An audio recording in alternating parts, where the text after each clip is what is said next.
Hi, my name's Carly, and I'm going to discuss the different type of oxygen deliveries that we can do. First one we have is like a non-rebreather mask. This one would be used in emergency situations, such as like if someone was stuck in a fire and they need to get all that CO2 out of their system, we would use a non-breather. And the good thing about this one, it has the holes, it has these holes on the side. So whatever they breathe out, it goes out in the air and not back in the mask for them to re-inhale later. And then another thing to note for a non-rebreather, you want to make sure that the bag fills up completely. Just kind of helps with that oxygen flow.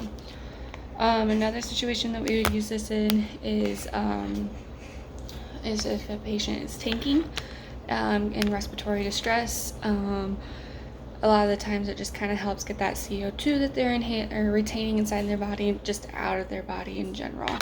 So those are two situations you would see the non-rebreather mask used in. And then a nasal cannula is our normal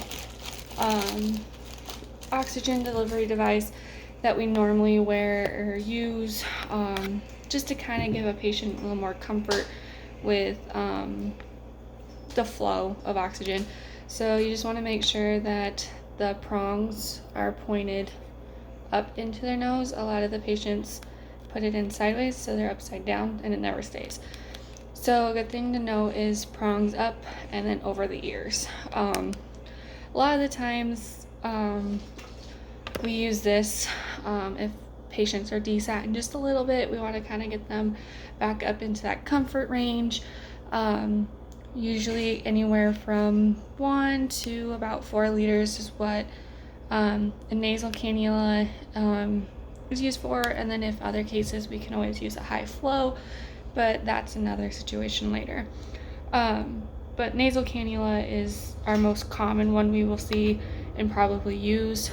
A lot of the times, a lot of patients, they don't like the nasal cannula because it's uncomfortable in their nose and it dries out their nose. So we can use a mask. We can always use a mask to kind of get them over that hump if they're not feeling very well or just need that oxygen supply and just a little more comfortability. A lot of the times, if you have a mouth breather, a mask is kind of the better option to go for just because they don't usually breathe through their nose. So another great option would just be to use a mask. So yeah, those are the different kinds of oxygen delivery devices that we can use. Thanks for watching.